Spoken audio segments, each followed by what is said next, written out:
I'm gonna drop the his intro where he's like, "Hello, O'Reillyans. Oh yeah. I've been let out into the world." It's very adorable. So I'll probably lead in with that, and then the theme song. Okay, I perfect. guess. Yeah, Sounds or I'll great. lead in with this, and then that, and then the theme song. Good morning, O'Reillyans and emerging technologists. It's morning again, and it's early. So thank you for making it here. Can I have the laptop, please? So I'm a sociologist, and I'm from Microsoft Research. We're a small software company in Redmond, Washington. I'm down here on a work release program to allow me to... I got it. Oh, I see. It's me. So I'm a research sociologist. They let me out to see the sun every now and then.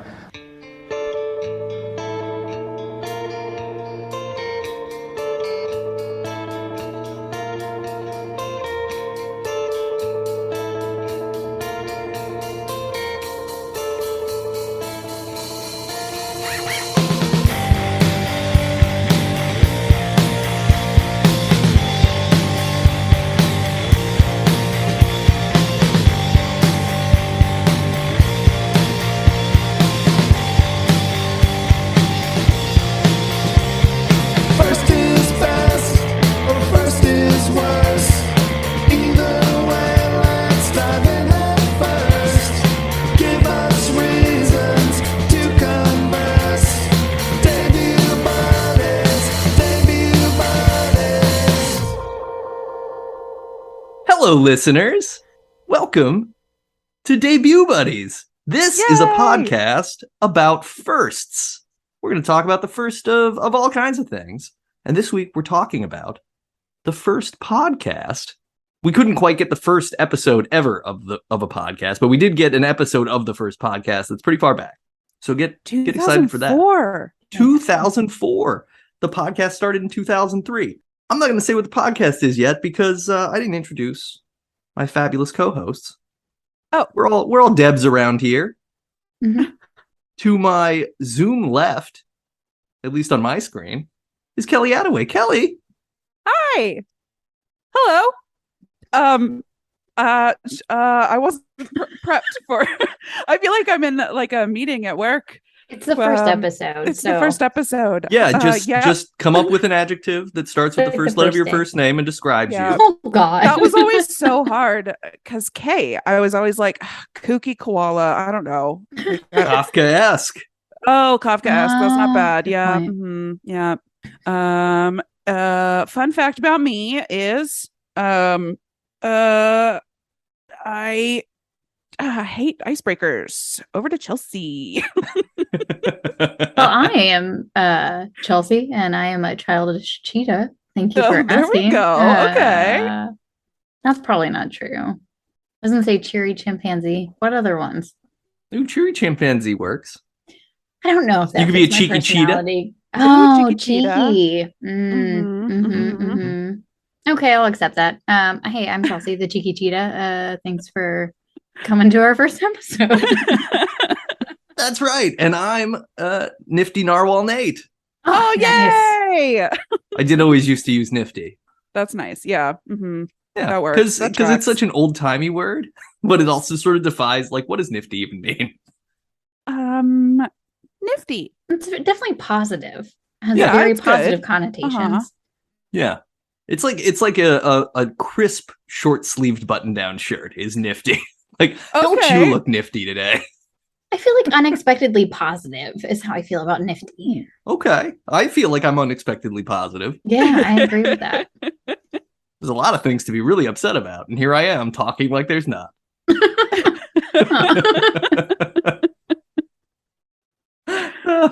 That's nifty. We are the Debs. This is We are Debut the Buddies. Debs. You have come here probably expecting like, oh, hey, a vague idea. I used to listen to that. What's this? Well, guess what? This is the new thing.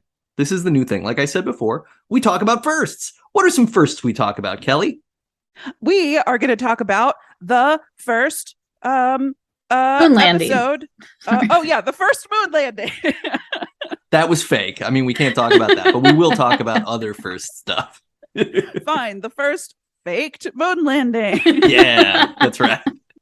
The first, I like you said, podcast. We're gonna do that. The first, song by Madonna.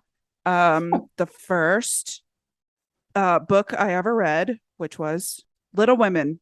Oh, Aw. Yep. So as a 5-year-old, I learned how to read. Knocked out Little Women. Need to drop Bob Odenkirk in here going, Little Women. You know, let's just talk about how hot Bob Odenkirk is. Let's Great. change up the podcast here. A Yeah. few minutes into the first episode.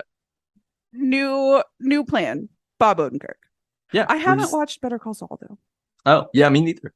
Chelsea, Better Call Saul. no. No. I've had it recommended multiple times and Well, told then I that the new guess- season was really good. Or the last season was really good. Yeah, we're going to have to watch the first The episode. first of that. episode. Yeah. And then we can talk about what we think the show might be. Perfect. It'll be great. But yeah, this week we're going to talk about the first ever podcast. And as Kelly said earlier, it came out in 2003, 2004, something like that.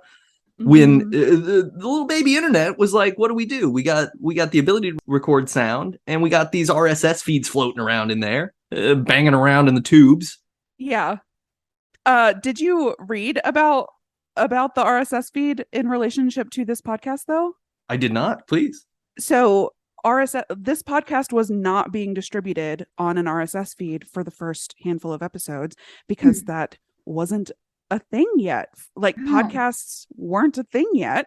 So people were just the guy who started the podcast was just like uploading it to his blog basically, and people were Oh. coming to it, and like I do think that there was at least a player on the web page so you could play it in the browser. And then it was like eventually the way, oh man, I should have reread this. I read this like back when we decided we were going to do this episode, and somebody, Which for the listener, that's been like months. yeah, honestly. it's been a It really has. little while. Mhm. I think this was on the Wikipedia though, so like if you're interested, go look it up. This podcast is called IT Conversations, and that's what it is. IT Conversations. It's a bunch of nerds talking about tech, and yeah, they like invented using RSS feed to distribute audio. Which is so crazy. Yeah, isn't that bonkers? And what does RSS feed stand for? Resource snakes. Just a lot of Resource snakes. I don't know what it stands for. Great. I mean, hey, there's no. This isn't like a high stakes situation. So the gentleman who started this podcast name is Doug Kaye. Really simple syndication. I just Googled it. Is that what it is? yeah. Yeah. Really simple syndication. Mhm. Is it- Aw, that's cute. Yeah. So yeah, listeners, if you were screaming really simple syndication at us, you can stop. We figured it out. Uh, so yeah, IT Conversations with Doug Kaye. And it is noted by multiple sources to be the first ever podcast on the internet. This is the first Mhm. person who was doing this thing that we are doing now. And Yeah. I don't know if we're doing it any better than he was doing it in 2003, 2004. We'll talk about that at the end of the show, I think. We've got a lot of time. We got to warm up. We got to kind of get our juices Yeah. flowing. This is the first sort of saunter. We out gotta of get the the, vibes out right. of the We mess gotta hall. circle in on the vibes. Yeah. We're looking for a vibe target, a Mhm, vibe mhm, train. We're mhm. trying to catch the vibe avatar beast to Planet from Avatar. Right? Yeah. Oh, okay. Oh, Yeah. I know. Yeah. We want to Pandora? we want to stick our dreadlock tendrils that are for sex and for driving into one of those beasts and fly it to Pandora. Are they for sex in that movie? Oh yeah. Yeah, because Huh. when the main dude It's like been a hooks up while. with Zoe Saldana avatar, they have Zoe like, Saldana was in it. I'm pretty Yeah. sure. I I'm think, pretty sure yeah. she's the leading lady avatar. She deserves better. I mean, I mean, it is the highest grossing of the movies, right? But I think that it's like ironically, right? No, people like it. Oh, Yeah. Do that they? was not Maybe my they do. understanding. There are people. There are people. Here's the thing. I've never seen Avatar. I Oh. Basically haven't. So I got very, very drunk in order to watch it. And That seems like a just- terrible way to watch just that passed out. movie. No, I just went to bed. I did not finish it. Here's what I remember about that movie: waking up the next morning, dreaming that I was wandering through the desert alone because I was so thirsty and hungover. Okay. So I'm Which- the only one who's seen it coherently. Yeah, I sounds watched like it in the front row. Oh, so you and you even saw it in the theater with the 3D. I worked at a movie theater, so Yeah. Nice. but yeah, 3D front row. That was not. I didn't throw up. Girl, you get Felt like it the motion entire sick. time. I do, and I did. I definitely Oh did no. for sure. Yeah, it was not good. Maybe I should watch again. Not that'll be the first movie we all haven't watched. We're just learning that none of us have done anything. Yeah. We're basically the best people to do a podcast about firsts because we're literal virgins. Yeah. So that's why I brought up Madonna earlier, because I just kept trying to think of how to work in Oh, virginity. It didn't that's- it didn't go great. So we listened to this first episode, not this first episode. We listened to what is it, like the 20th episode or something of this podcast? Something. It's very early. Yeah. It's very early on. It's from 2004. And I don't even know, does Doug Kaye appear on this? Is he introducing I Marc think Smith, he- or is there just a random Oh. dude introducing? And this is just a I don't think recording it's a of an random event. dude. Yeah, this is a recording of an event. This is a recording of a so conference. of a tech conference. Mhm. Yeah, it's the Emerging Tech Conference, which is hosted by O'Reilly. You mentioned O'Reillyans earlier. Mhm, mhm. O'Reilly is the brand that puts on this tech conference, and it's still going as far as I know. Yeah.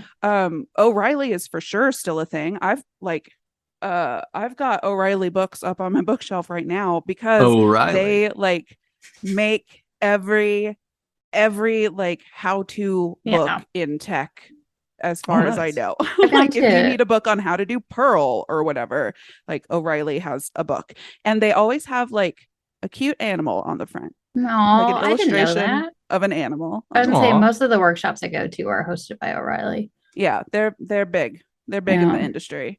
So So still going yeah, this strong. is just a tech conference, and it sounds like I just did a little bit of googling about this tech conference because I wanted to see who else was speaking this year, Oh. 2004, and I think that this might have been like the second annual Oh, emerging tech conference. And yeah, I think that the guy introducing him is not Doug Kaye. I think that it is just the like mediator for that, probably for that track at the conference. This was something else I read on, I think, just Wikipedia. I did not go deep in the research for this, but I was curious. It sounds like the beginning of this podcast, this is what it was. It was just recordings of conferences. Yeah. Yeah. Mhm. I think so. I think it was just archiving. Literally. Yeah, exactly. Hmm. which is difficult because it didn't have supplements to. There's a lot of references to visual data in this podcast Oh, I tried that you don't so get to hard see to find find them. it. Same. I was like, what is the tree he's looking at? I thought it was Yeah. pretty visual. I was able to visualize it a little bit, but like Yeah. but I don't know. Like I'm probably just painting nonsense English major pictures of real data. Like, oh, of course. I can see what he means. The green ones are more active than the blue ones. Yeah. But I wanted to see, like, especially the part where he talks about, like, how do you draw an image of a Uh-huh. user online? Like, what is the shape Yeah. of a user online? I Yeah. was like, I want to see it. I thought of Um, those like those sort of like hexagonal charts that are sort of about your personality things, Mhm. where it kind of like pulls out Oh. like your Myers-Briggs kind of thing, but Yeah, like yeah. pulling I at thought it that and would going like, be- oh, this person's got an asshole drawing because all they do is like It's just an asterisk. troll and drag. Yeah, it's just an asterisk. Oh, I saw least it the over butthole cut. time. It's the Oh, butthole. this is the. It's a callback to our last podcast together, so it belongs. Oh my God, I forgot that we talked about buttholes on that too. Yep. Can't get away from them. No, They're right behind you, no matter where you go. Oh, I would say I well. pictured it as being like over time because I think that you have like an evolution as a user and how, but I don't know how it would dictate that because they said it was trees. So, that they but use then the way often. that he described the tree graph, I didn't know what that was. I wanted to look it up. It sounded like a word cloud. Yeah, and I looked up things that I think are similar to it to try to understand it, and but it looked like what you were describing, having the thing with the offshoot things, Okay. but it was connected to other things that also were buttholes. So it was like a screen of buttholes that were connected.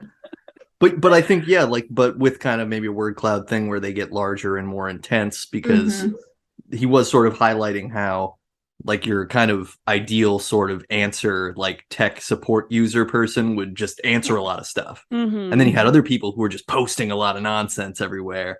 And I mean, all these behaviors. What's interesting about this, like, we should start a little bit from the top. Like, Let's do that. this very charming fuddy-duddy of a sociologist / tech guy comes out to talk about the way groups work on the internet.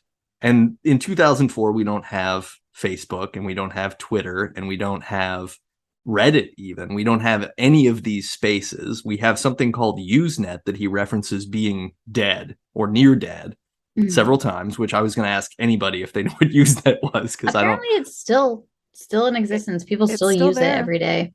Aw. Yeah. I do know a little bit about it. I have known about it for years and never looked into it because I'm not a nerd. My computer. Oh, sure. Okay. Okay.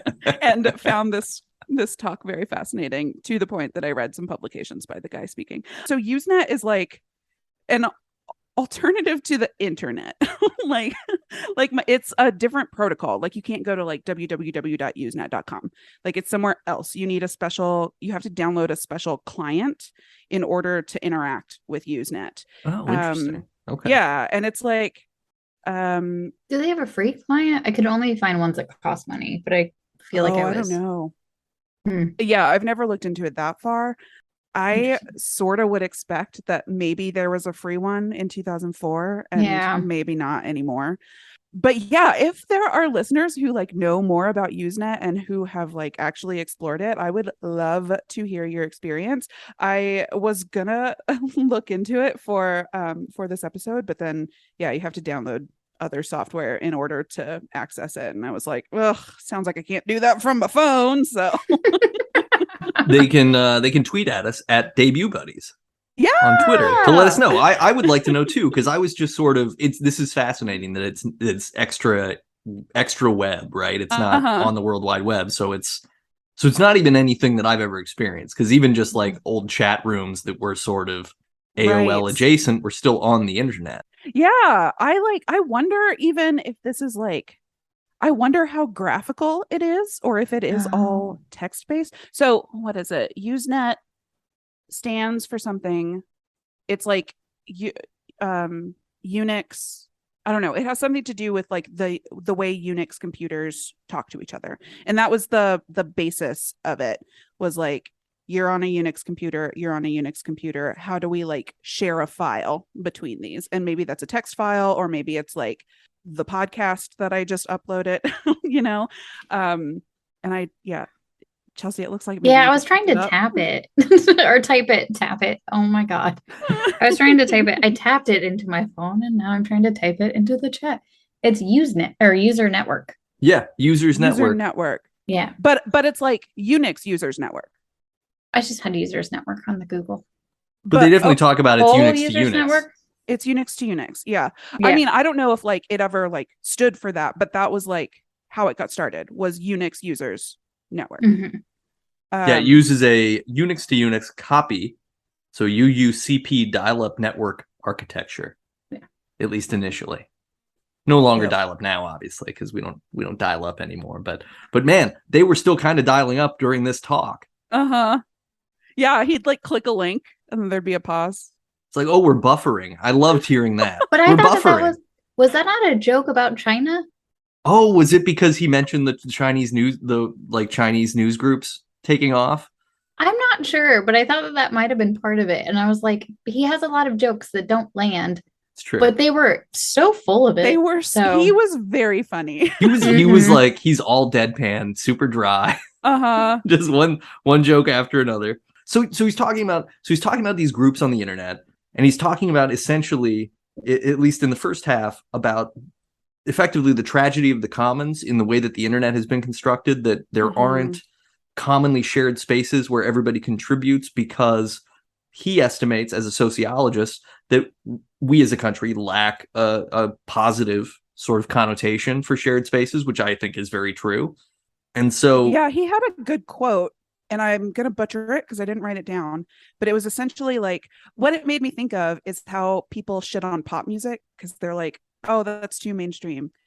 His quote was essentially like, if it's too well loved, then it must not be, then it's not Yeah. well valued. if we all get to use it, it can't be good. Yeah. Things that are owned by all are valued by none. Oh, nice. Yeah. That's like bridges. We're living in a time now, almost 20 years later, where bridges owned by all of us fall down daily. Mhm. Oh, yeah. Oof. Yeah. Yep. Not just an internet problem. Yeah. No, it's far reaching. America's great. So yeah, kind of talking about this and then really diving into Usenet. Lots of stuff that I'm going to sound stupid because I don't really know, but basically talking about the implications of more and more permanently shared content on the internet, where you're going to interact with someone that is going to be cataloged in some form and continue to exist. He's basically predicting the existence of social media several years before social media happens and saying, hey, this is a thing that's becoming possible. There's a lot of potential here. Yeah. I What think does he call it? he He calls referred it to as social an- software Oh, over and but over. in Social software. Inscription revolution is also what he describes. Or is that Mhm. later with the tags? Yeah, I think the inscription revolution is that thing of saying like, everything you do will be public and available in the future, and it's not just quick interactions. yeah, that it won't just be like a phone call where you hang up and that data is lost. And yeah. Yeah, it's this idea like, oh no, if you have a chat on the internet, a la like talking about abortion on Facebook, someone can come after you with that because Facebook's evil. And you know what was so interesting about that is today when I was looking for the visuals that he used in this, I was finding notes that people like they were attending the conference and they took notes Oh, on this talk. So I was finding, and they weren't like on a blog. It was like somebody's personal notes oh wow. about this conference with their like, it was exactly how I took notes listening through this. Like, here is a point. Here are my thoughts on the point. Here's a point. Here are my thoughts on the point. Here's a point. How could I use this at my job? Like, I was like, I am doing the thing that he was talking about. Like, this is a hieroglyphic that I have unearthed from 2004. This is bonkers. The thing he was describing is happening, and I am engaging with it and this talk, 20 years later almost. And I was gonna say, and for my I don't want to brag or anything, but my degree is in sociology and I'm a tech lady. So Yeah. I felt very this talk was very in line with the work that I'm currently doing. And he went through and he quoted a bunch of people, and it was like, I don't know, so well, I don't want to say so well spoken. At the beginning, he was like very uncomfortable with his jokes, but the way he just like quoted everyone and made it flow so well was so good. And we haven't said his name yet. Oh yeah, his name is Marc Smith. Marc Smith. Yeah. Mark with a C. Mark with a C. Mm-hmm. I And did look he it up really is. when I was He's What? remarkably well spoken, and like It's those remarkably. remarkable. Ah. Hey, that's a Nate Again. joke. Yeah, I'm doing it. I'm putting it in brand. He's very listenable because he's comfortably uncomfortable at the beginning of the conversation. Like just style wise, like you get nothing back from the audience. He gets like No. one chortle early on from like someone who's probably right in the It front. was a sneeze. Yeah. I felt so bad. But he just keeps rolling, right? And then he just starts spinning gold. I mean, it's the first half of this is so interesting because he's just talking about like how communities of people behave on the internet and studying it like, hey, look, they're starting to do things like real people do. We should pay attention to the fact that people on the internet do stuff the way real people do in real life, which is interesting to think about as being revelatory, but it's also really interesting to think about as like, yeah, which I think my big takeaway was like, why didn't more people see the fucking like train coming off the tracks sooner? Because he clearly does. Like he's definitely watching for it. Yeah. Now there's something he says in the second half we'll get to, but like he definitely alludes to the profit motivation being a factor that derails some of the Yep. optimistic uses of the technologies that he's talking about. Yep.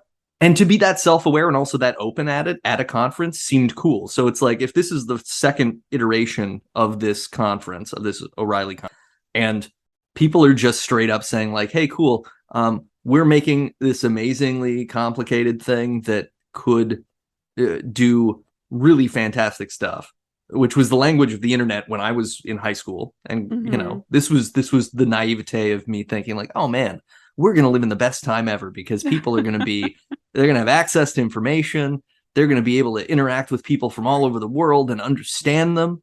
And it's just going to make us better. It's going to make us a stronger globe of human beings. And he's speaking to that, but he's also speaking to things like, I mean, at least near the end of the first half, you know, he's talking about like, oh, we're going to observe how different countries' news groups pop up. And then we're also going to observe people's behaviors, and those behaviors are permanent. And you start going, oh yeah, well, that's the bedrock of surveillance, which is also a part of the internet behavior that, you know, he's not speaking to surveillance directly, but he's sort of alluding to stuff He that we deal fully with now. calls it out as dangerous later on.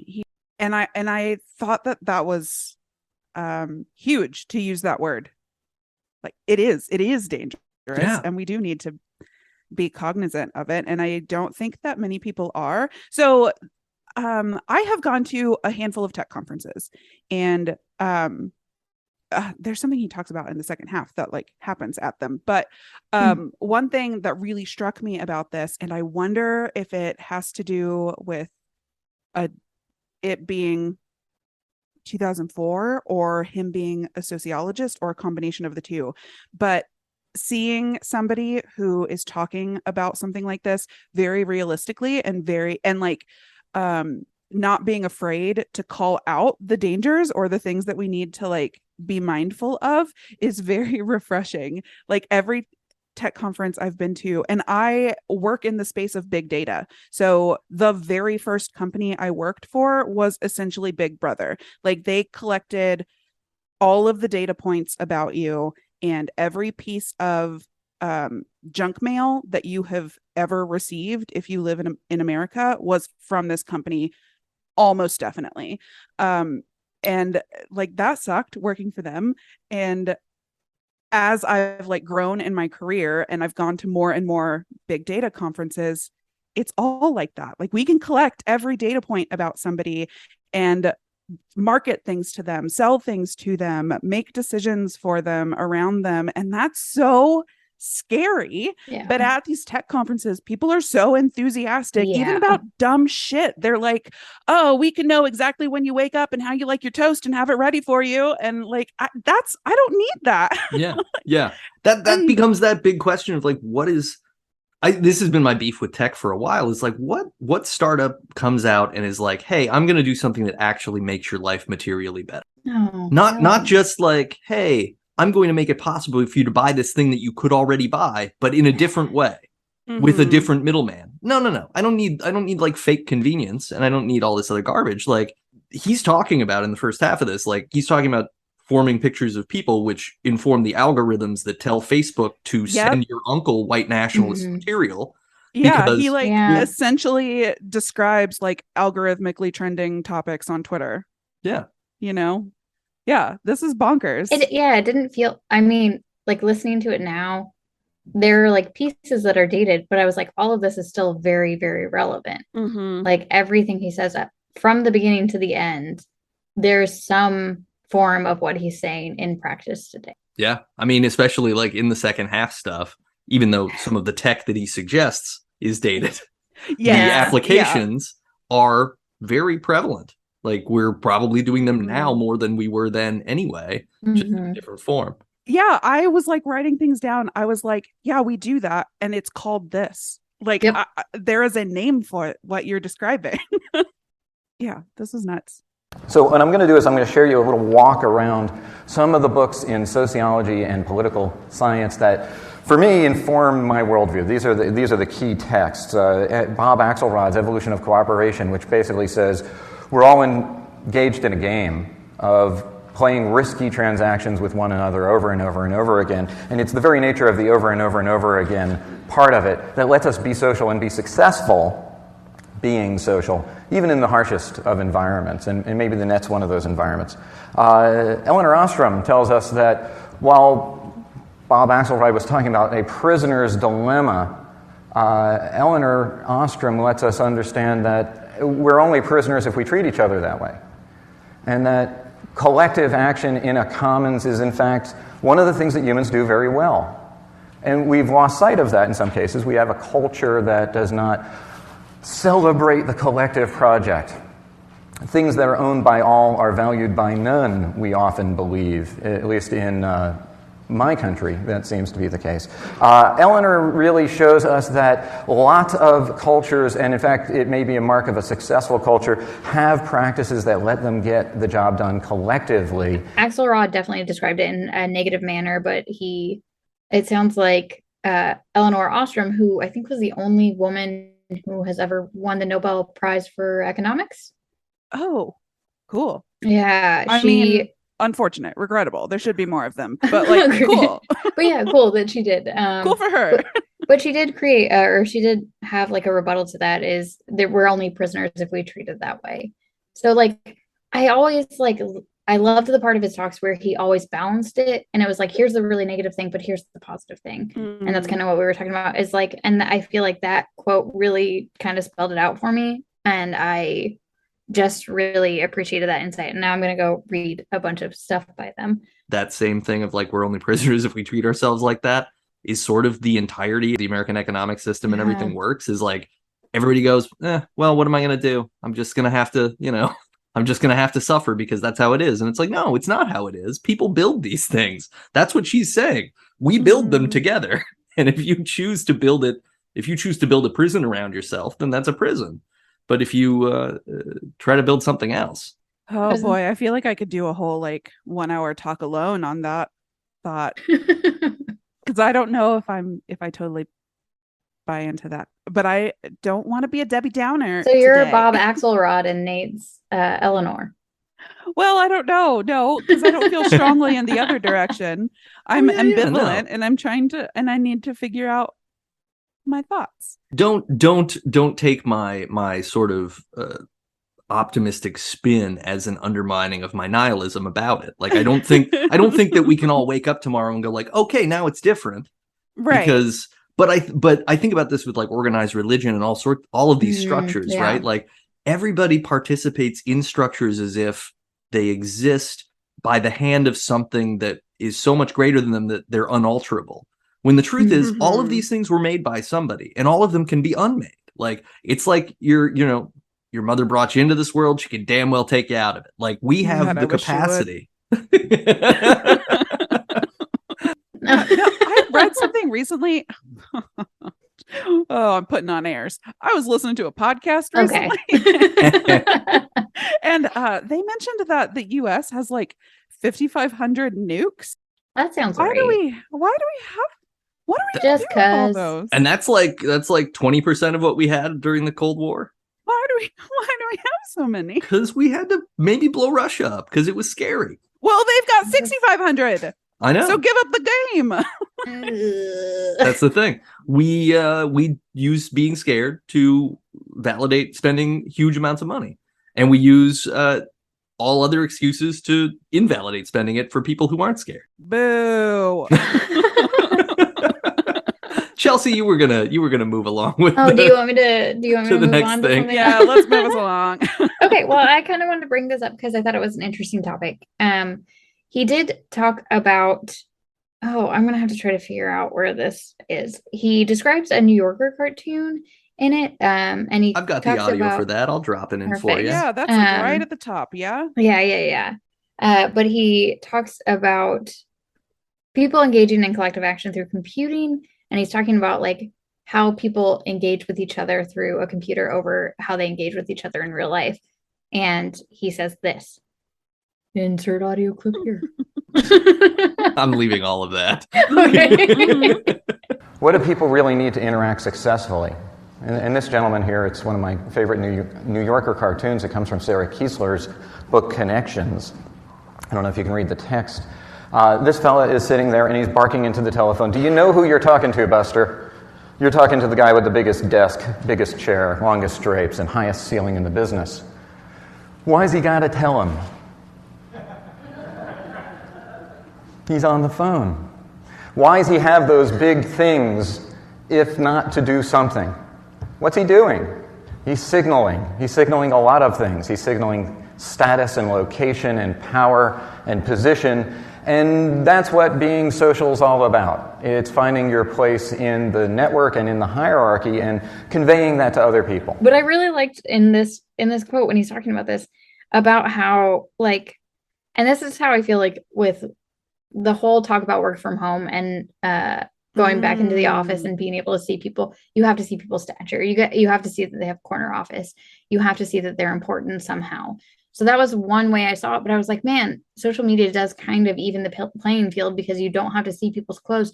You don't have to see how much they spend on the stuff that they bring in. Like, there is always a sense of this person's important because they look like this. This person's important because they have this notebook.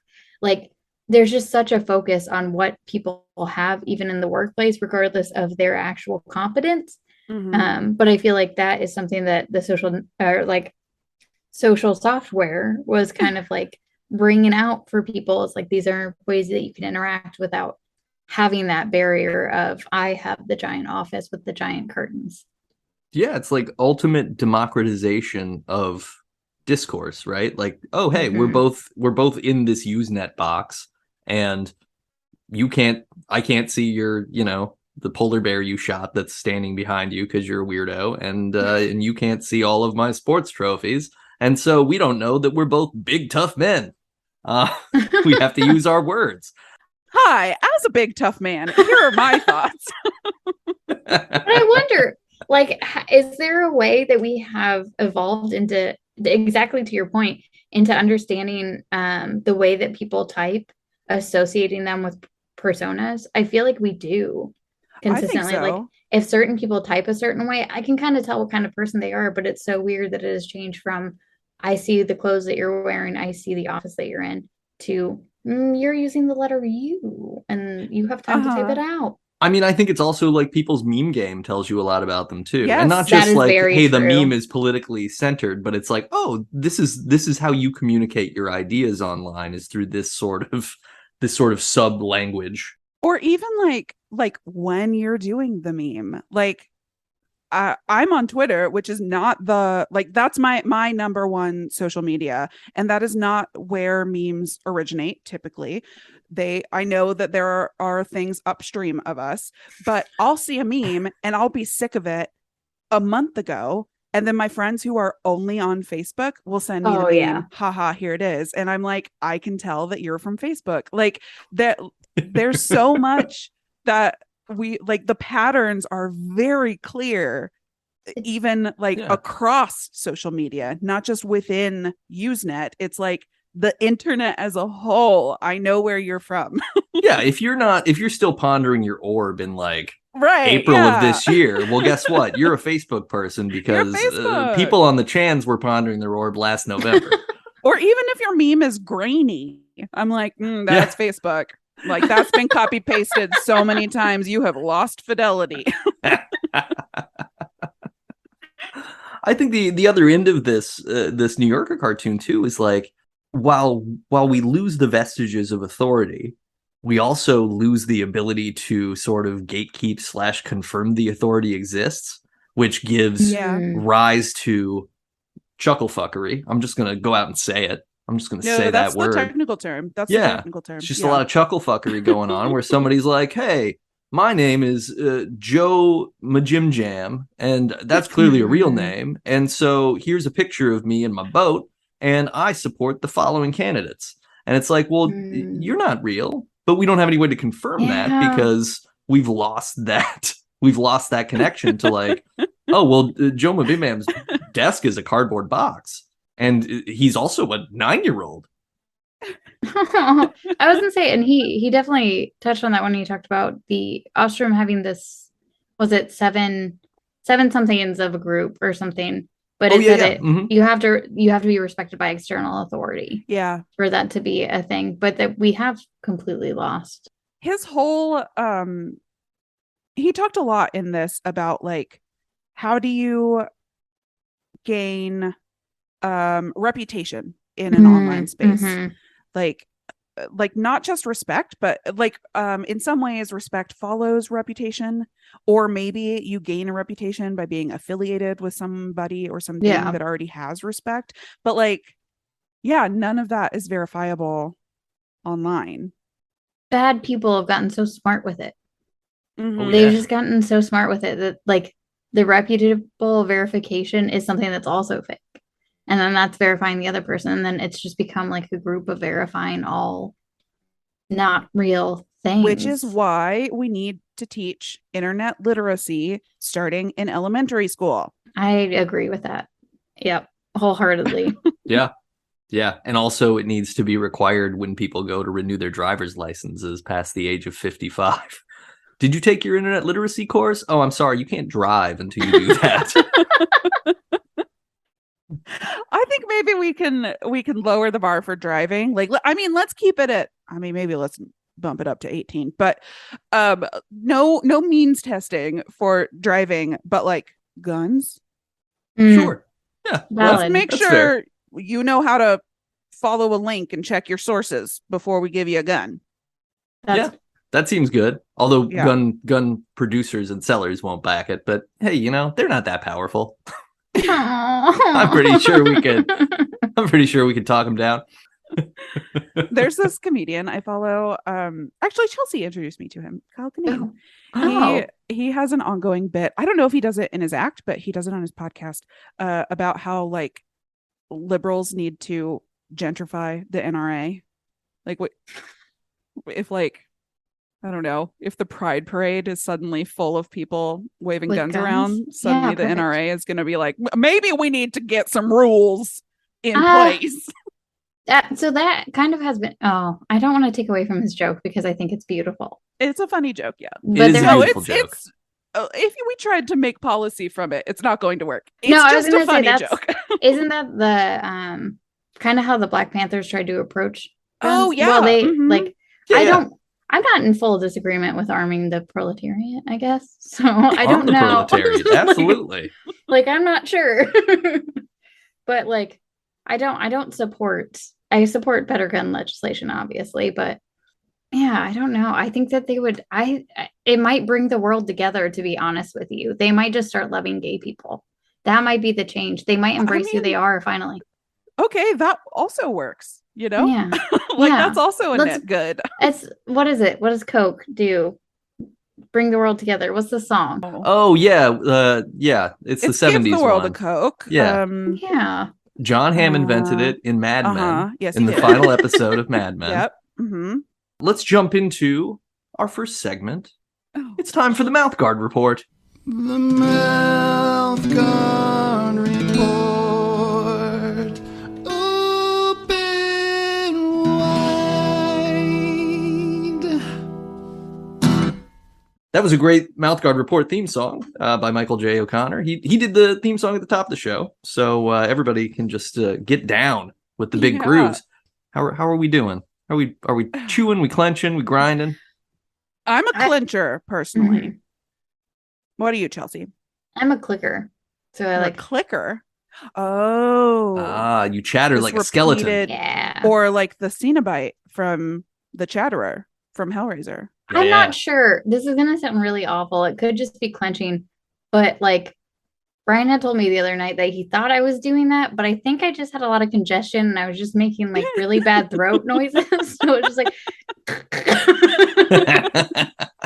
no, it was like So- it's in my sinuses. So you're clench plus post nasal drip. I think Little it might be Mongolian clench throat plus, singing in there. Yeah, nasal yeah, drip. yeah. So Nate, you got cheeky for Yes, the first time and you're enjoying it. It's good. It's good. Yeah. I'm kind of like, so I don't think I'm a nightly hardcore grinder, but I definitely like, look, I went to the dentist and they were always like, hey, your teeth look really worn out. What the fuck?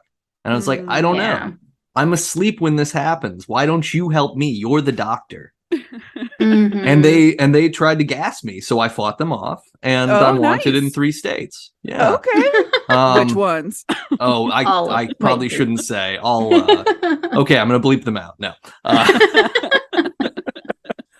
But yeah, I got the cheeky ones because they Wait, are. is this why you left Colorado?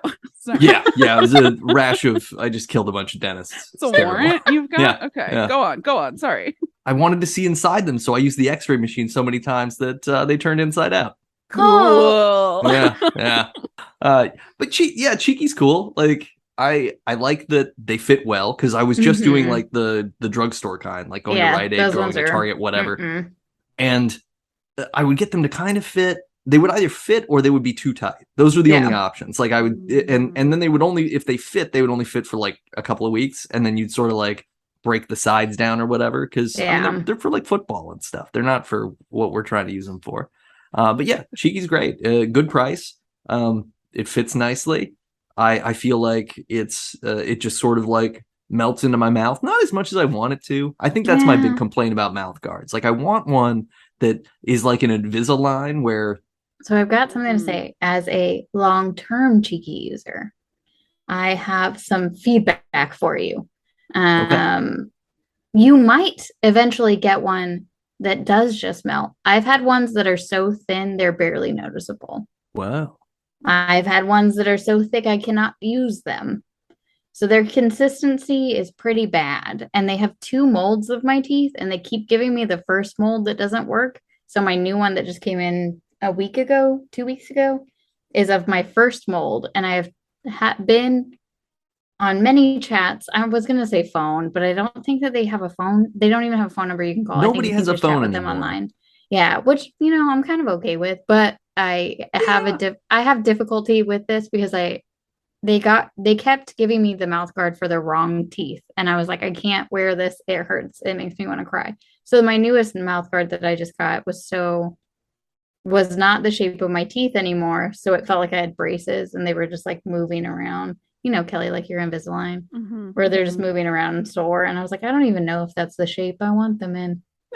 I don't like this at all. So now I'm having to use my old ones, which are probably going to move my teeth more. And I don't know what to do. I think I'm going to have to contact them to re-mold my teeth all over again. So long term, Cheeky's kind of a bitch.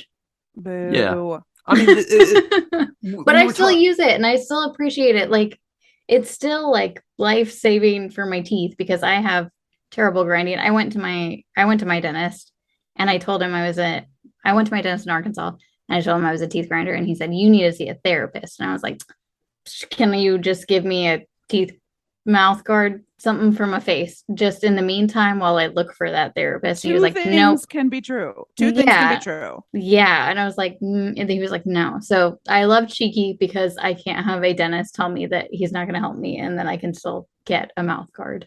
Yeah, that seems like also like, do dentists take the Hippocratic Oath? That feels like a violation, is all I'm saying. The doctor I had in Arkansas at my walk-in clinic, did we talk about this before? They got in trouble for giving ivermectin to people that were at the jail. Yeah. Yeah, that was my regular doctor. I'll never show the monster. We talked about it. It might have gotten cut because I think it was a huge downer, but yeah. Mama. Well, it's staying in this show. But I'm just saying, in Arkansas, doctors and dentists work differently than they do, I think, everywhere else. My dentist and doctor here have been nothing but professional. Kelly, what's your mouth looking like? Crooked. Sorry, Dr. Dan, if you're listening to this, I meant straight. So and you're flossing. And I'm flossing. I actually flossing is one of my compulsions, so I am doing that. That's good. She's flossing right now, actually. She's been flossing the entire show. I low-key want to be. Yeah, I did not Invisalign. I did Sure Smile during the pandemic, which was great. I mean, it was an upsell and I didn't need it, and I just did it to feel something, but it worked. My teeth came out straight, and it like didn't take as long as some of my friends who also got their teeth straightened. And then your last set of trays become your retainer for the rest of your life. Smart. And it is smart until you chew through them. Oh, yeah. Good point. And so I went into the dentist for just a cleaning, and they were like, "How are your retainers?" And I was like, "Ooh, I mean, they're in like more pieces than I think is recommended." And they were like, "Oh, well, no worries. We will 3D print you replacements, but we're gonna do like normal Sure Smile tray up top, and then like proper retainer down bottom, since you're chewing, since you're because I just clench. I don't think I grind. I just clench. So I wake up jaw sore, and sometimes like calluses on the insides of my lips because I just chomp on them all night. And yeah, so they 3D printed me a retainer, and it is very thick, and I hate it. When they had me put it in my mouth, the first words I said were, "Oh no, I hate everything about this." And they were like, "We can print another one." And I was like, "I'm gonna hate that one too. Let's just stick with it." So I within a month, the back of it started crumbling. So I don't know, I'd say every couple weeks I wake up with like another piece of plastic in my mouth that I have eroded off the back of it because I just chomp so much all night. The first time it happened, I woke up and thought that like maybe part of my tooth had broken off. Like it was just a hard piece of plastic floating around in my mouth. And I was like, "No, oh, it's just the plastic." Okay. I mean, that's bad, but like not as bad as a tooth floating around in there. Those dreams. Do you have the like tooth falling out dreams? Not as much anymore, but I definitely did for years. And I would have dreams about other people's teeth falling out.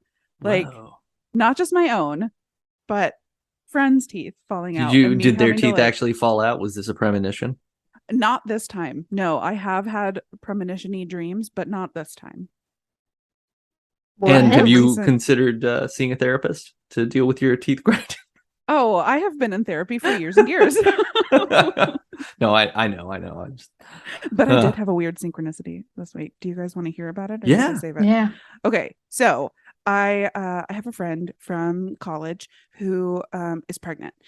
Well, not anymore. She had the baby. And that's a good ending. Yeah. Yes, it's great. Glad ending. I was like, cool. Or beginning. Some might call that a beginning. Yeah. Yeah. A debut buddy. It's a debut buddy. It is her first baby. It was a long story trying to have this baby. She really, really wanted to be a mom, and there was like an ectopic pregnancy early on and a surgery, and then like questions about fertility. I don't know. It was a whole thing. So such great news when she was pregnant. She sent me the like ultrasound and the due date, and she was like, because of the ectopic pregnancy, I'm gonna have a C-section. It is scheduled for September 5th. And I was like, got it, it's in my calendar. So I a few days ago, I guess this was like Tuesday last week, I was like, I haven't checked in on her in weeks and weeks and weeks, maybe months. So I shot off a text message that morning and was like, "Hey, that due date's coming up. How are you feeling? Are you ready?" And I didn't get a response. And I was like, I mean, you're very pregnant. You've got other things going on. Like, I'm just going to keep an eye on your social media and like make sure things are going well. Later that night, she responds with a picture of the baby. Oh. They had moved up the date of the C-section. I texted at 8:21 a.m. Baby was born at 8:24 a.m. Like, I fucking plucked those vibes right out of the universe. like I knew that baby was coming. All great news. That's All great. good news. Yeah. Aww. And if your friend is listening, the baby is welcome on the show. Yeah, let's have him as a guest. Yeah. In 18 years when he's cool. Hey, the baby could be cool at like 12. It's always possible. I've seen enough indie films to know that kids can be cool at 12. We'll evaluate in 12 years. All right, that was the Mouth Guard Report. The Mouth Guard Report. Open wide. This second half gets into some alternate reality kind of tech. Mm-hmm. We're talking about everybody living with the new mouse is how he presents this. That we're going to be in a world where instead of clicking on stuff on the screen, you're clicking on the world, baby. So funny to me. Yeah, because he also mentions you're going to have a cell phone plus a pocket PC. Uh-huh. Pocket that's PCs were a cute. thing. Yep. And you're going to run around basically scanning the barcodes that exist in the world and finding stuff out about them, which was interesting because it's like, well, yeah, QR codes exist and now we use them, but not really to learn things as much, but sometimes to learn things. Sometimes, but he specifically talks about how hard image processing is. He was like, yeah, one of the questions we get is, can't you just take a picture of the barcode and interpret it there? And he's like, well, technically, yes, but all of these obstacles. And now it's like, man, I take like, I don't know, like our iPhones anymore. You can take like a drunk, blurry picture of something. And it's like, is that a cat? Here's a Wikipedia page on cat. Like it's exactly what he's talking about, but with better tech. Well, and it's so charming because he's talking about this in 2004, and 3 years later, iPhones exist. Yeah. And blow up his spot completely. Because it's like, oh, man, people who can afford to have these pocket computers, and they can have a cell phone at the same time, and you can link the camera and the cell phone to the pocket PC, and then you're going to be able to print out a receipt with your information. Like, it's... And, okay, so I was looking into it. I was looking into pocket PCs specifically because I had heard the term but didn't really know what it was. And one of the alternative names for it was smartphone, and Microsoft deprecated it. They just stopped calling it smartphone. They called it like pocket PC business or whatever. Like, well, I guess that explains why, Apple pulled ahead of y'all. Just bad instincts on branding. But I also thought it was interesting because he talks about then that part of this, like, basically barcode scanning and QR coding the entire world also leads to kind of a potential to track people and their interests directly. Like, hey, if you go out and you take pictures of these things, we'll be able to know that you've been those places. So again, we're back to surveillance, and we're also kind of tapping into like air tags. Yeah. Right. Yes. Where it's like, hey, we can just use a basic technology to know exactly where you are and how long you've been there and when you come back. So this made me think, what this made me think of is even before AirTags, like Grindr's whole thing is like, here's who's near you. Like, here's who is close. That's exactly what he was talking about. Like proximity, like who nearby has your shared interest. Grindr's doing that. There was another dating app, and I don't know if it still is around. A friend of mine was using it, and I can't remember the name of it, but it was something like Paths or like Crossroads or something. But it was like it. The people it presented to you were people whose path you had already crossed. So like maybe you walk the same way to work.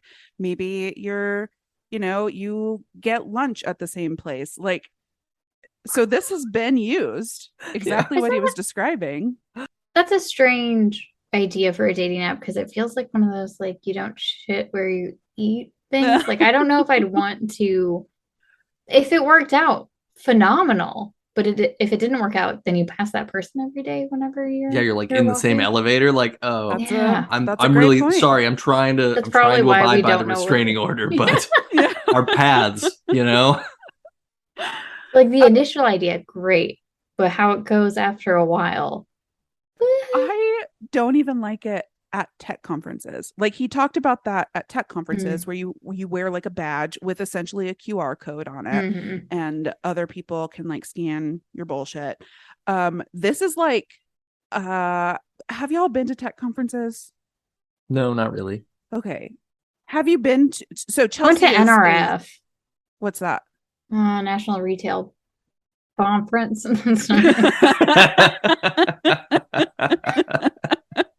We have a fondness for this conference. Did you have like the code on your badge? I didn't have a code on my badge because I was in a booth. Oh, maybe I did. I didn't go to booths, but I did have to scan a ton of badges. Yeah. You did have an ankle bracelet and it would go off whenever you left the booth. I mean, they tried to they were very upset when I did leave the booth to go to the bathroom. It was a very weird situation. Oh shit. But there was like everyone had a QR code that you could scan. We just took pictures of them to make it quicker. So I have only ever attended well, I've presented at conferences, but I haven't done like the booth thing where I would need to be collecting information from people. But it's a thing at conferences where attendees, presenters will wear their badge backwards to hide their code, because you'll just be walking by a booth and they'll scan you and then start spamming you with emails going forward. So like it's a thing, like we wear stickers over our codes or we wear the badge backwards. And like, I was gonna say your badge usually has a that. different color or something. Like it has something to show that you're a presenter on it, right? Like because I remember depending on what you were, it was a different color. Yeah. Mm-hmm. Yeah. Yeah. I would also hide my flag to stave off. I don't go to conferences to network. I'm like, don't talk to me. Unfortunately, I like go to tech conferences. And I'm the only woman and I've got like piercings. Like I'm recognizable. So people are like, hey, let me talk to you. And I'm like, no, don't look at my code. Let me hide my code. But he talked about that as like he did talk about how it can be problematic, like socially, like, oh, you said you didn't run into Diane and yet your GPS tracker says that you did. But this shows you in Diane's like, bed. Yeah. But then there's this whole other thing of like, again, surveillance. Like I have to hide, I go to these conferences and I'm like, don't scan me. Yeah. Don't scan me without my consent. Well, that's the thing. We live right now in like a cyberpunk dystopia. It's just not cool. Like we don't get to dress in cool stuff. It's not raining and we're not eating noodles all the time. That's like, that prison you're living in. Oh, yeah. That's true. We can dress like that. Start dressing however you like. Ooh. All right. I think like because he talks about the surveillance part. He also gets into the potential for like sharing art that you like. And he basically lays out the premise of Wikipedia also. What if we have a repository of information about all these things and people can all update it? People can add content to our data, our data points around specific places and spaces and things like that, which is just such a cool thing. But then he also talks about, interestingly, the politics of labeling, which I thought was very interesting too. Which I think we all kind of see that. I mean, it's sociologically, it's linguistics too, but like there's politics in the language we use and politics in the ways that we categorize things. He mentioned it took 12 years to get trans fat added to the FDA approved nutrition label. Yeah. And that was all politics. Like it wasn't, well, how do you quantify trans fat? No, like we can count that. That's deterministic. So those 12 years was just people being like, well, should we? I don't think we should. Well, what about if this? Like, that's all that was. And that's a label. Yeah. The people at Lay's were just like punching the palms of their hands every time that they thought about bringing it up. And they were like, whoa, we're not going to pass a trans fat thing this time. Which is also funny as a time capsule. They're like, trans fat's new on the thing. And it's like, oh, yeah. Yeah. I remember we were always talking about saturated fat and how that was the problem. And then he brought up GMOs, which are still so political. Yeah. But I'm not concerned about genetically modifying. It's all wrapped up together, though. Is it? Yes, because many, oh no, maybe I'm conflating organic and GMO. Yeah, because I don't know. I don't listen to any of it. I'm also sometimes not have like about... I am worried about some pesticides, but that's okay. Maybe I shouldn't be. Maybe I should look more into it. Or maybe I should be more worried. I'm not. I'm worried about pesticides in terms of what it's doing to the environment, but not in terms of what I'm consuming. Yes, because it's like, hey, look, how much longer do I want to be here? But do I want there to be here later? Yeah, probably. Yeah, some of these are like, I'm looking at the Dirty Dozen, but I don't plan on eating the outside of a pineapple. So I'm not super concerned about the pesticides used on it. Maybe I should be to soak into the pineapple. But have you tried it? Have you tried the outside of a pineapple? Maybe I should. Maybe I should. Get in it. Get I in do- there. I also watermelons they have. I just feel like I clean all of my. I don't even clean my veggies. What? I'm raw dogging these grapes. No, I'm just kidding. I do not care. Dirty, dirty veggies. And you know what? I don't ever get sick. Oh, knock on that wood. There you Yeah, go. I was Knocking like, on it. She's knocking on it. So we talk about labeling. He talks about, he talks about how Wi-Fi is ubiquitous. He speaks specifically about, he makes a joke about how there's Wi-Fi in the grocery store in Redmond, Washington. That was so funny to me. And that is one of the few audible reactions we get from the audience. This is the Overlake Safeway in Redmond where we have Wi-Fi. Most of our supermarkets in Redmond have Wi-Fi. Don't yours? Now, of course, it doesn't really matter because the cell networks are getting quite capable to carry the data. And now it's no longer all that remarkable that a particular place has Wi-Fi. Yeah, people really chuckle to that. They're stoked. They essentially were like slapping their knees compared to some of his other jokes. Like they were loving it. Yeah, some of them were dead prior to that joke, and they came to life. Yes. To laugh at it. And then he follows this up talking about scanning Cracklin Oat Bran with this combination pocket PC cell phone situation. Right. And finding out like, the box got mislabeled. They recalled this because it might have dairy in it, and you didn't know that. Yeah. Or also it would bring up an article that we now know that all you have to do is Google Cracklin Oat Bran, and it would be like, Cracklin Oat Bran killed 92 people yesterday at a concert. And you'd be like, oh God, who gave Cracklin Oat Bran a gun? I was gonna say I have an app that notifies me whenever there's a food recall. I get a pop-up. See, that's, yeah. What's the app? Plug it. Citizen? No, I don't know if I want to because it's making me more nervous than anything else in this world. Oh. If you don't want to know all the crime that's happening around you, do not download the Citizen app because it just makes you, if you're a nervous person, don't download it. Mm-hmm. I'm a nervous so it's person. both crime and food recalls. Yeah. So, I it's see. hitting every box. So it's just TikTok then.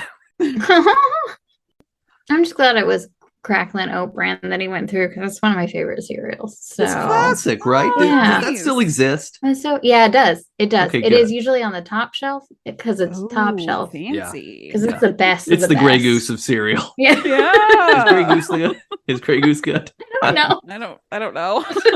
I hope so. I It's don't the do Johnny vodka. Walker Blue of cereal. There you I know go. that's expensive. I know that one. Yeah. But he was also talking about okay, first of all, do you guys know RFIDs? Yeah. Yeah. How much did it bother you when he called it an ARFID? I don't even think I picked up. I that was that's what he fine was with it because doing. I've only read it.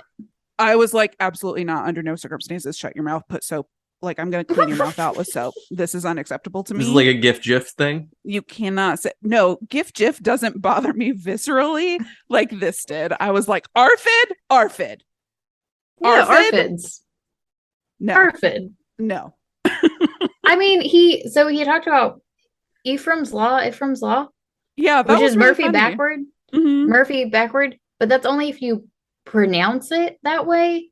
It's Hipram. Yeah. So I was like, meh, if I wrote it out, that would not be how I would pronounce that. So did he listen to a podcast for someone? Oh, he Who didn't. talked 'Cause about this is the first one. Ephraim's No, and I don't think he ARFIDs? did. No. He didn't listen to an audiobook. They were they probably got together at like a Starbucks, the first Starbucks that ever Yeah, existed, and they were like, yeah. hey, what if we spell Murphy backwards and say ARFID? Just to bother Yeah. just to bother a I was really like, nah, awesome that's lady alright. 20 years from now. He was talking about RFIDs and how you can like scan things and make like a digital footprint of your path through the world Mhm. and find connections to people through objects. And he was talking about maybe you scan it or maybe you blog about it. And he was talking about how in like a revelatory way, if you mention an item, so long as you use the word correctly, you suddenly are a link to everything else. And I was Hmm. like, yeah, search engine optimization. Like that's what we're talking about. We are talking Yeah. about surfacing your content by using specific words so that when Google crawls your website, they find all those keywords and can connect you to the other things that you're looking at. Like, this guy's smart. Yeah. Yeah, it really is fascinating. It really is fascinating. It's like next level interesting. And I don't even I'm the not tech person out of the three of us, I guess, which is great. This makes me the dummy. I like being the dummy. I just keep coming back to how charming it is that he's so optimistic. Yeah. And there's a real gee golly to the whole thing where it's like, hey, all these things have so much potential. What a cool, we're standing at the precipice of a new tomorrow where we can make everything so much better. But I don't think that he was naive about it. Yeah. No. Limited in knowledge base, but that's just how it works when you are at the dawn of something. But I don't think that he was running headfirst into it and being like, this is the greatest thing ever and nothing can go wrong.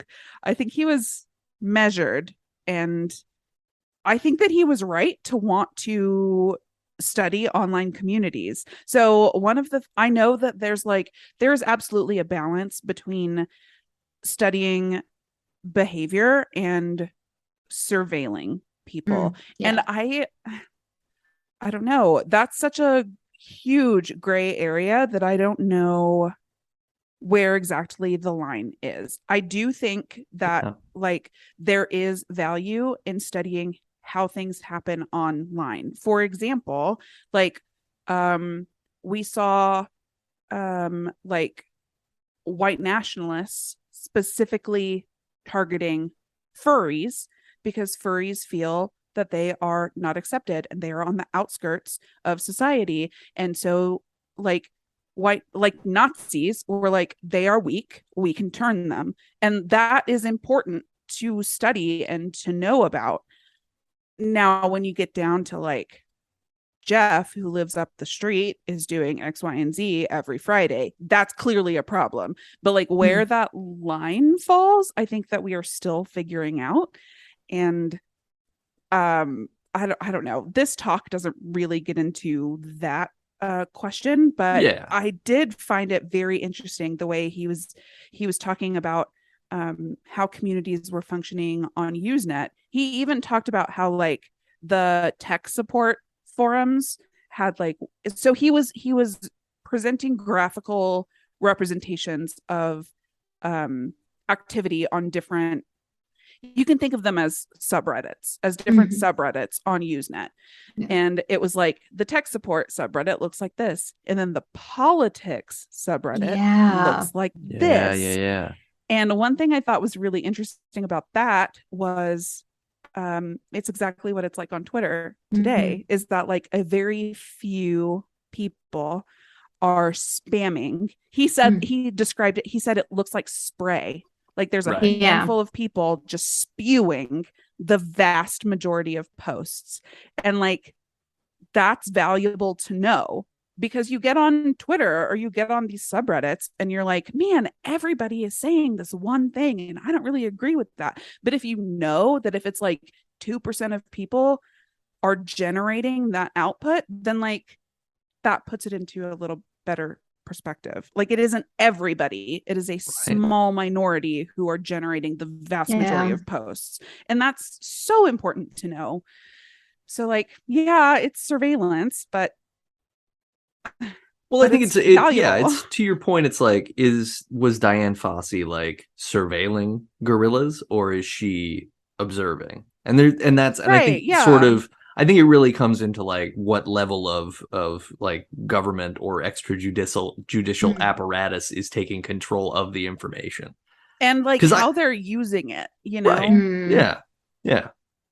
Because it's good on one hand to make sure that hypothetical Jeff has bought a firearm every Friday for the last 6 weeks, and he also keeps talking about how he's angry at everybody.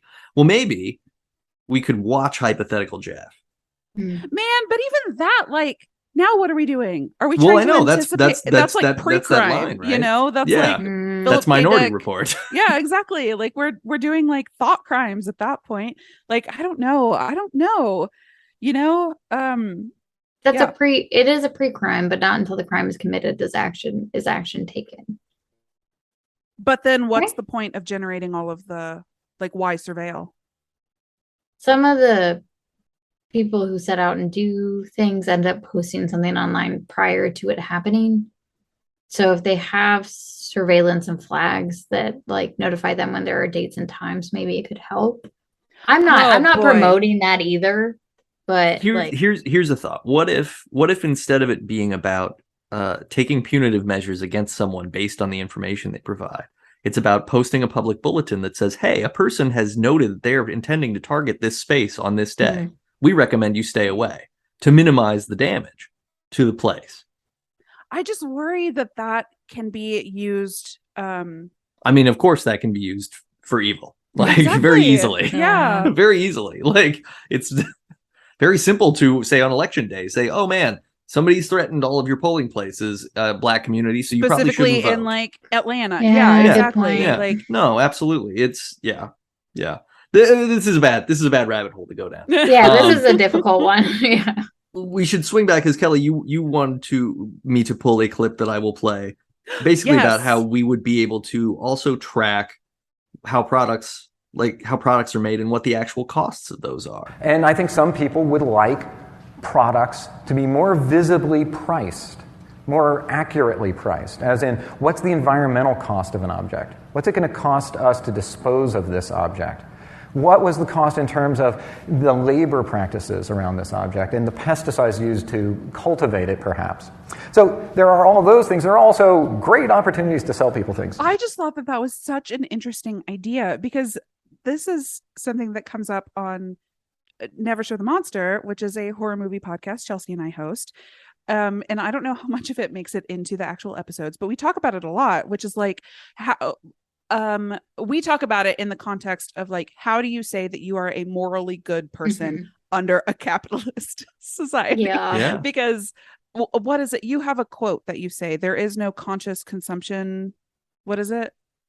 Oh, the one that I said, wait, what? I'm ignore me, I guess. Okay. But the point is, like, if you buy your top at H&M, it Yeah. doesn't look like you're doing anything bad, but then you trace that back to like all of the labor that was outsourced to countries that don't have strong labor laws. And so was that a sweatshop? Was that like were Yes. we mining materials from communities that are already suffering? And so he mentions, like, maybe you can scan an item and maybe you get a notification that's like, hey, you can get this on sale at H&M. Or maybe you can get a notification that's like, these materials were not sourced ethically, and also they are made of such and such ingredients that aren't going to decompose, and they're going to be on the earth in 1 trillion years. Yeah. So like bundling in not just the cost of an item, like the whole idea started, the way he presented it was like, you can do cost comparison. So you scan your item at your grocery store and your device says, oh, this is cheaper at the grocery store across town. But that's only like one vector of the cost of an item. That's only like dollars out of your wallet. And what if you are concerned about all of these other factors? And I just think that that's so interesting and valuable. And I think that we do see a little bit of that today, but again, it's political. Well, and It's it's a sort of political self-policed, right? Like companies sort of come out and say, hey, this is an ethically sourced shirt, or this is made out of recycled what, so you feel good about buying it. And then it's really on the consumer to be willing to go look at the website and then read everything and then look for like, oh, is this like energy. 5-star? Yeah. Yeah. You have to do a lot of work for what could be like a $20 shirt. So you're just like, okay, well, I could just buy this shirt. Yeah. But yeah, I thought that was super interesting too, because it is interesting to, it's like from the good place too. Yeah. The whole idea of That's why we bring it up. So that's how it got started. Which is on just Never Show the Monster. which is great. Yeah. Which is great. There's not really a way to avoid harming someone. Like we're sort of in a Buddhist catch-22. But I do wonder if we are going to a point in, at least in society, where people want to purchase the more ethically sourced item and are willing to pay more for that. And like, I know everyone's like, this is like, put your money where your mouth is. And instead of just like we choose companies to disregard now, like we choose companies that we're like, we're not going to buy from them because of XYZ. But like for products themselves, like you can choose to still go to a company, but even if it's a good company, you could still get a bad product that was not sourced correctly. So like going through like at a macro level is mostly what we can look at, but we can never really look at micro, because even like, unless it's a store that's specifically, is Carhartt good? I don't know. I saw a commercial for them making pants and being like, we care about the people who work in our place. Don't know if it was propaganda, but it looked really nice. It was. It So was that's- advertising. Yeah. So I was like, oh, okay, maybe I should buy more Carhartt. But that's the thing. Like, if you can back up that your stuff is ethical on some level, or at least hopefully the highest level that it's ethical, I'd be willing to pay a lot more for it, just because I would like to not feel like I'm making the world worse. Well, that's like the late 80s, early 90s. There's this big like Made in the USA, Buy American Mhm. campaign. And I don't know if either of you remember it. I'm a little yeah. older, but like it was a big deal. Like the whole idea, oh, well, yeah, everybody should just buy this thing that's made in America, because even if it costs $3 more. Mhm. And then you talk about, an iPhone, for instance, and it's like, oh, it would cost like $2,000 more if it was made in America. Right. So there becomes that problem. And then people who work at Foxconn assembling iPhones throw themselves off of the building to commit suicide, to the extent that they put Jesus. in nets. Yeah. They didn't do anything about the work. They put in Right, nets. yeah. So less corpses, but still work as hard. I think it's like, I love this as an optimistic note, because he does follow it up immediately with like, and there's also ways that you could make a lot of money selling people stuff with this. Mhm. Like he fully acknowledges, and I feel like that's just the sociologist to be like, so I'm going to say this because this is true and I'm smart and we all feel this, but we also know why we're here. We're at a tech conference and we're not here to save the world. We're here to make a lot of money. Yeah. And say we're saving the world to whatever extent that we can. There's a lot of obfuscation in that space. Like, let me boast about the good things, and I just won't mention the bad things. And if you never ask, it's don't ask, don't tell. It's don't ask, don't tell. Yeah. In the tech space. Yeah, like where did you get all that lithium from to make your batteries? Shut up. Don't worry about it. I No got a more good emissions. deal. We're doing a good thing. That was the second half. Let's go into our next segment. Are we ready? Yeah. No. We're going to play a Never. game. We're going to play the game that we're going to play every single week. Oh. Okay. It's your favorite game. No, can't wait. We're going to play I See What You Did There.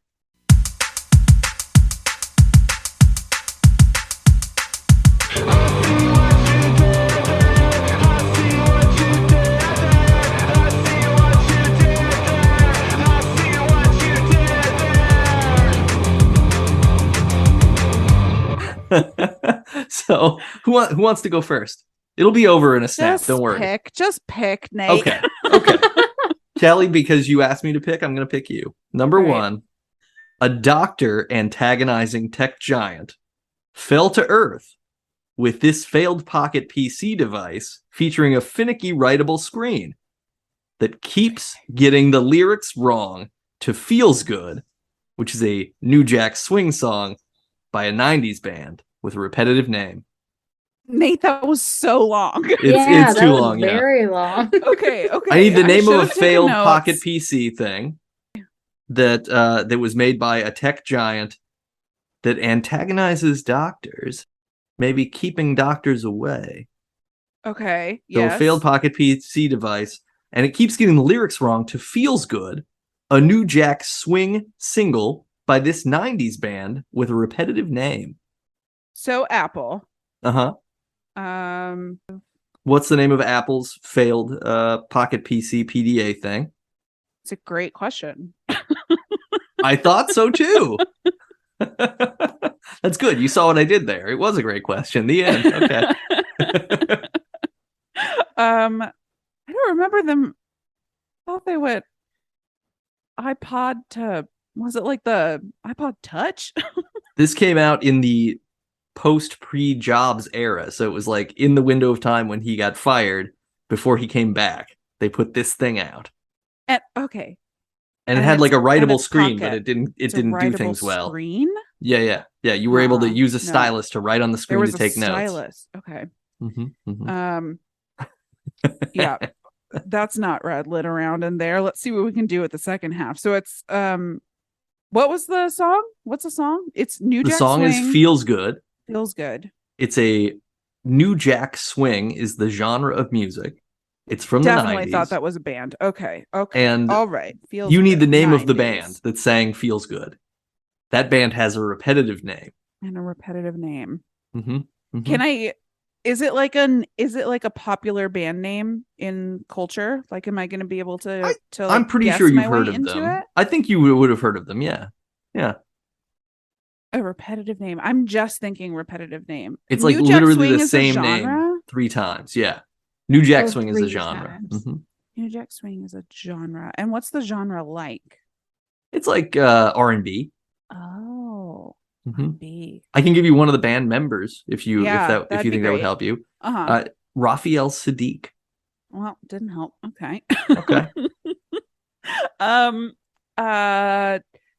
am just singing over and over in my head. Doctor Feel Good. Mm-hmm. Different song. Different song. Yeah. Mm-hmm. Are they the band that wore the big hats? Did they have a repetitive name? I can't remember who that is.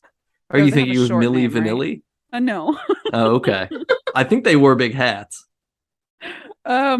Repetitive name, R&B. Backstreet Boys. I don't know. Okay, this one was I don't terrible. have anything. Chelsea, what have you got? I can only think of one band that has 3. Does the band have three repeating? Is it that band? Oh, that was a good guess. I had yes, but I was like, that's definitely nowhere near Oh, the no, time. Aughts, though. Yeah. That's not the right nowhere kind of near the music. But time. yeah. I'm just gonna dispel the magic here, since Okay. obviously this is off to a great start in the new show. The device was the Apple Newton. Newton. Okay. They made a thing called the Newton. That's And, funny. Apple Newton. I see what Yeah. they did. I see what Yeah. they did there. And Yeah. the band name is Tony. Oh. Spelled TONY TONI TONE with an Oh. apostrophe with an accent over it. So I was going for Apple Newtony. That Apple makes sense. Tony. I You did see know what I that did band. there. Yeah. I do. I'm mad at both you and Tony. Apple's fine. Great. I'm fine with what they did. Just them. Apple sponsored the show. You can tweet at us at Davey Buddies. Okay. Chelsea, number 2. This nickname for areas of the internet notorious for black markets and illegal behavior can't go to its local Claire's for this under-the-tongue body alteration. Dark web piercing? Dark web piercing. You see what I did there? I did. That's right. Sorry Chelsea you didn't got get that that one, Kelly. one. You would have I gotten was that going, one. no, Apologies. I wouldn't. I was Oh, like, what? Okay. no, I was thinking not piercings, but like where you snip the Ew, little bit ew. of skin. Oh, so you I have a was snake like, tongue? yeah, well, no, not even that. Like below, I was like tore something. Like I was overthinking it. Okay. Damn it! I I had underthink got like things, so it no worked out for break. me. You did that so fast, and now I'm right back Sorry. on it. Okay. Should we? That was also like half as much text. I Yeah, read will her you do half it as much slower text next as I time? did you. Okay. Mhm. Kelly, number 3. You ready? Yeah, I Okay. guess. Back in the day, folks Uh-huh. would gather online to discuss topics or interests in an informal conversation space that's, in this case, specifically focused on a Virginia Woolf feminist classic. Okay. I only know Who's Afraid of Virginia Woolf. I don't know Yeah. any of her works. You know this one. You know this book, I'm sure. You're going to see what I did there. Okay. Like AOL, like chat rooms? Okay, great. Chat room with a view? Is that her? No, that's Ian Forster. You're close. You're very close. Chat roulette. Chat. I'm like, Virginia Woolf famously loved chat roulette. all I have is Mrs. Dalloway. Okay. I mean, Mrs. Dalloway's a great book. I haven't read it yet. You should read it. I will. It's on the list. It's on the Okay. shelf. Hey, look, I got lots of unread books. I'm not throwing shade. I'm giving you a point for chat room. You're gonna get a point for Okay. chat room. Thank you. Chelsea, do you know the answer? I was gonna say chat room with a chair. Okay. Did she okay. have a chair book? I don't know. I don't I was think going so. for a chat room of one's own. Ah, it was close. That's what I was Oh. going for with Brew with a View. I just yes, I see what you did there. You did. You saw what I did there. You each have a point. You each have a point right now. This is exciting. Okay. Number 4, Chelsea. This pocket PC that isn't an airplane-shaped vibrator is off to Los Angeles for an annual time of auditioning for roles in upcoming television shows. Palm Pilot season? Palm Pilot season. You see what I did there? See what I did there? Done. I I got the easy ones. I would. I wouldn't have gotten either of Kelly's, so that was luck of the draw on that one. So much text, Nate. So I know. much text. I know. I'll make these shorter. Or just type them up so I can read them. That would really help Ooh, me. yeah, okay. I Yeah, could do pop that. them in the chat so I can peep them with my eyeballs. I'll My hold ears them are up dumb. like my eyes are that smarter. movie. Yeah. The Christmas one. Yeah, the Christmas movie. That's Oh yeah. good, but also Oh. sexist. Yeah. I haven't seen that. Oh. Oh. Well, Kelly, love actually is all around. Boo. So And yet I do see what you did there. you did. So I gotta one get point it for that. Yeah. All right, Chelsea, you won. I see what you did there. Yay! Congrats.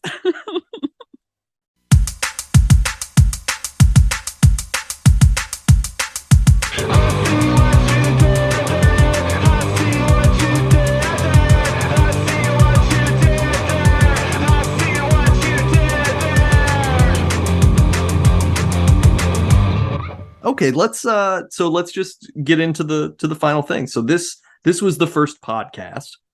Yeah. And I just wanted to each of us can kind of go around, talk about how we would rate it.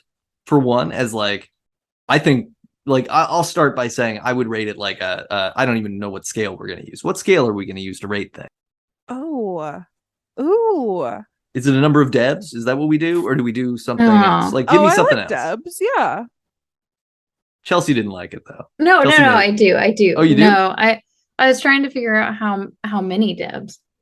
Oh, on a scale of how many Debs? Yeah. Yeah, how many Oh. Debs? Do we just do 3 Debs? Okay, I was in that's a very I don't know why I narrow thought 10, scale. but I was like, that's a lot. But is 5 too few?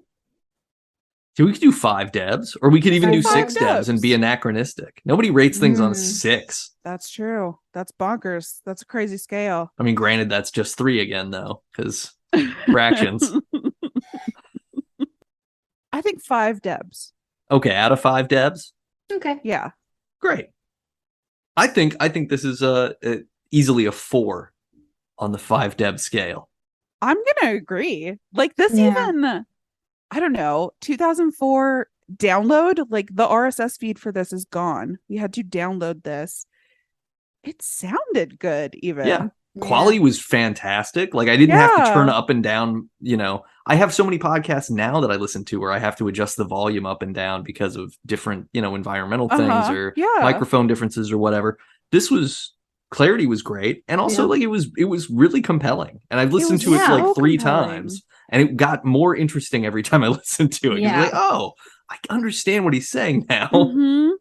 Yeah, very interesting. And he was great, like very Mhm. funny without sacrificing the integrity of the material. Like he didn't ever erode his credibility by making too many jokes. Like, Yeah. He did the opposite of what I do.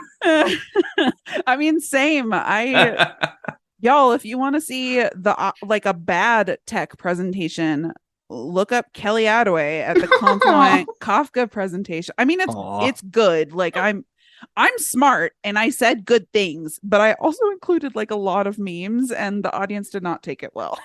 How do you rate it, Chelsea? I would also give it 4 out of 5 Debs.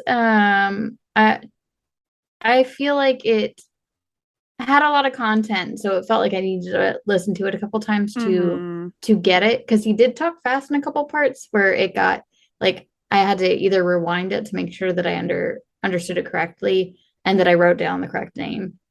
But the pace was very nice because of that as well.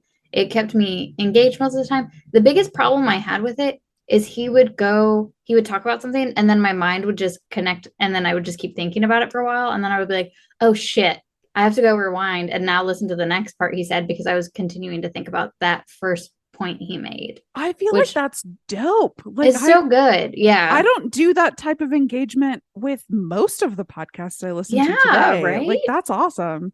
It's like it was like heavy in the content. And it goes up the alley of what I normally listen to with podcasts, because I try to listen to like sociology type podcasts pretty often. So it fell in the same line as that, which was nice. Yeah, it was good. I was honestly really concerned that this was going to be like a terrible, boring, awful podcast that we were going to have to listen to. But man, no, not at all. No, this was great. Yeah, I wish that it was still on like Apple so we could download. Yeah. Like I would listen to backlogs of this, I think. It would be so interesting as a time capsule experience to go back and listen to so much of this, because we haven't even heard the actual host of the show. I know. Doug Kaye doesn't appear on this episode at all, the person who put this together. But I think to the point you made up top, maybe he doesn't actually host it in any sort of real capacity. So it's interesting that it's like, I don't know. This made me want to listen to more sociology style podcasts. I listen to mostly comedy goofball nonsense, which is why that's what I create. And this was very like grounding and interesting, and yeah, it engaged my brain in a different way. And I think that's really, really thrilling. And I even I go to tech conferences. I mean, I haven't in the last couple of years because of the pandemic, but prior to that, I went to tech conferences. This is probably the most compelling tech conference presentation that I have heard. Like they are typically pretty dry and very narrow. They get tunnel vision about the tech and don't think about it in terms of society. And so this was very interesting. I'm glad we did this episode. Yeah, this was so cool. How do we feel about this as like how it like this podcast referencing podcasting as a whole? This is the seed from which this horrible tree has grown that has us on it, but it also has, Joe Rogan and all sorts of just crazy nonsense, right? Got Dungeons and Dragons podcasting. You've got all the NPR stuff. Yeah. There are people whispering stories about things. There are people making up lies about things. There are people saying what they vaguely have ideas about things on some show that, I mean. Once again, I see what you have done there. Yeah, I mean, I'm glad. I'm grateful for podcasts, like I like them. And you mentioned earlier, like the democratization of information and access, and I think that podcasts do a lot for that. Like even this, like tech conferences are cost prohibitive, and if you don't have a company sponsoring you to get in, this isn't the type of information that you would ever like get to experience, but it's just out there for download, and that's very cool. And I think that if we can like teach people more about how to vet their sources, then overall that's a very excellent thing. We are going through like a rocky road right now where there is a lot of troubling information out there and inflammatory information out there, but I think overall it's good. Yeah. I'm a Debbie Downer.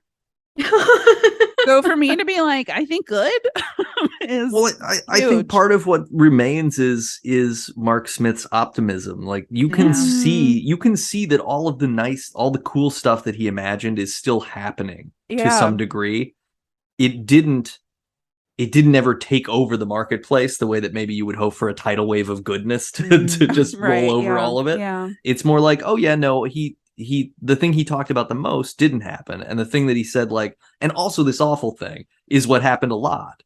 But the stuff that he talked about is still going on. We're still doing it. We're still understanding ourselves better and making better choices, hopefully. And yeah. There was one thing I did find myself thinking about at the end of this, at the end of my notes. So we downloaded this from a website, which means a metric was probably collected about us downloading it. So somebody somewhere is building a graph and being like, why this spike in downloads of this episode from 2004? You know, like that. And this one person downloaded it twice because he didn't realize he had downloaded it a week ago. I downloaded it a couple times. Yeah, same. Because I downloaded it on like multiple computers and then I streamed it from my phone, but in like multiple segments. So I'd listen to like 15 minutes here and 15 minutes there. And then I had to like refresh. So I downloaded it. Like that's another hit. So like somebody somewhere is like, why so much activity on this episode? What is going on? What online college course is teaching this? That Right. These people from different parts of the country are all downloading it at the same time. We'll wait for the spike after this comes out. Yeah, Right, that's what I was gonna say. I'm hoping that people actually do go listen to it because it was such a good listen. And I was like, even on the page, they do track the metrics. It said like around 1,200 people had already downloaded it. So it's not even that high to begin with, which I would have expected it to be much higher. But it is, I mean, it's so interesting. So yeah, listeners, please go listen to that. Go listen to this episode. Yeah, it's just so cool. 4 out of 5 Debs. This is a good start. Yeah, good start to the show. Debs. What do we want to do for the next episode? Do either of you have a pick you want to sling out there, or should we make it a surprise? Should have anticipated needing to come up with that. Didn't. Same. We have a list going, or do you have something else that you're really excited about? Oh, I mean, we could do the first reality show thing if you want to try watching all of those clips from the PBS documentary that was technically the first reality program. Yes, from the I 70s. absolutely do. Yes. we will do that. It's called An American Family, and it aired in like 1974. I'm so excited. Yes. Great. That's what we'll do. An American Family will be our next episode. That'll come out in 2 weeks from the airing of this episode. All right. Let's see. Do you all want to plug something? You want to plug Never Show the Monster? Yeah. So Chelsea and I also co-host a movie about a movie? Yes, that's right. We co-host a movie about horror podcasts. No, we co-host a podcast about horror movies. It is called Never Show the Monster, and we are just wrapping up our theme on Celebrations Gone Wrong, which is so fun. I think that it would be a great place to jump in and check out the podcast if you want to. We do have backlogs of other themes, but we have done Ready or Not and both of the Happy Death Days and Little Evil and a wretched little movie called 2001 Maniacs. Don't watch that one. But yeah, we just get together, and Nate has been on. We did a series on internet horror wherein we did Pulse, and what was the one Host and Unfriended. With Moses. That's a great series. Yeah. That's a great series. It is. Yeah, we just we do little runs of movies that share a collected theme, and we have a great time over there. It's dumber than this one. It's just goofier. I also host a podcast about the Wheel of Time. It is called 13th Depository.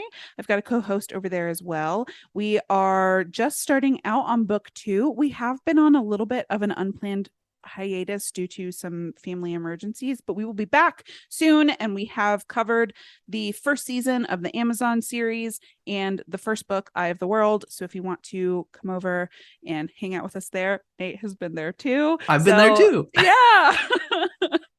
Yeah, having fun. Chelsea, do you have anything else to plug? No. Don't make me plug your boyfriend's art again. Yeah, I was gonna, but yeah, if you guys want to check out Ryan did art on YouTube, it's a fun YouTube channel. He did the podcast art for Never Show the Monster and 13th Depository, and hopefully we'll do something in the future for Debut Buddies. So Yeah, there will be forthcoming art, I'm sure. Yeah. And his videos are just super funny. Like he makes great art and the videos make me laugh out loud. Oh, sorry. Oh. I'm so proud. You can also check out where I publish science fiction books, Spaceboy Books, readspaceboy.com. We've got a couple of other books coming out this year, including one by me. Yes. So you can watch for that at the end of September. What's it called? Yeah. My book is called One Person Can't Make a There it Difference. is. It's a cyberpunk novel with political I have overtones. It was pre-ordered written it. during the pandemic, so get ready. Oh, you did? Yeah. Aw, Yeah, thank you're you. welcome. I'm excited to read it. That's super cool. I can't wait for you to read it. You're going to hopefully enjoy it. And if you don't, you can Yeah, I shouldn't have mentioned. tuck it on the bottom Shouldn't have shelf. mentioned that I pre-ordered it. Yeah. I should have read it and seen how many Debs I was going to give it before unveiling. Right. This is barely half a Deb. I don't know if I should bring on enough. this one. Not a lot of Debs. I will also plug the music of Michael J. O'Connor. Go to michaeljoconnor.bandcamp.com. He has a new album coming out, and he also wrote the theme song and the segment songs for the Mouth Guard Report. And I see what you did there. Yay! They're so He's good. good. He's a good They're so person good. for doing Yeah. that for us for free because he Oh, loves yeah. us. And he doesn't love you, so pay for his shit. Yeah, how do we sign off? Yeah, we need to sign off. We don't have a good sign off. I don't We'll know. get there. Bye, buddies. Bye, buddy. Bye, buddies. Hope you find your dad. First is best, or first is worst.